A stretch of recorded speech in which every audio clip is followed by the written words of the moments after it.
Province reporter Sam Cooper had another excellent scoop today, this time about the potential fate of the Molson lands in Kitsilano and a connection to Chinese investors. Sam, who are these guys?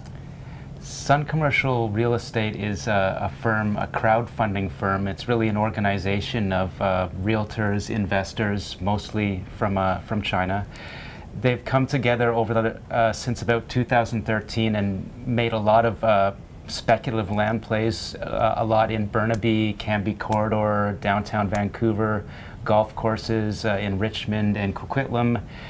And they've even been noted in, the big commercial real estate reports such as Collier's and other experts looking to key buys, but really not saying about who these people are.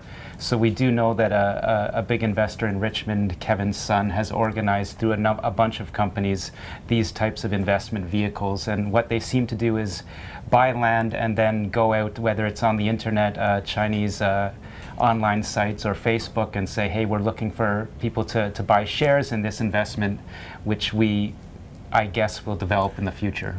Now, what do you make of the approval process? There has to be some hoops to jump, right? We have to go to Metro Vancouver. The city has to approve this. Is it just fait accompli, or are we going to see condos no matter what, or is there a chance for this land to still be zoned for industrial use? Talking about the Molson lands, it's seen as a very, very important industrial site within Metro Vancouver policy. If we think about agricultural land, there's always a huge debate when people talk about whether that should be developed or protected. You could say the same thing about industrial lands. Where are people going to live and work in the modern Vancouver? So when you talk to city planners, they act very surprised and say, we don't know who the owner is. We really don't know what's going on here. No one has talked to us. Buyer beware. We don't want this to be condos in the future. And even when you talk to the politicians, they claim not to know anything. To me, it's a little strange. This is a very important piece of land, and everyone's saying we don't know what's going on here.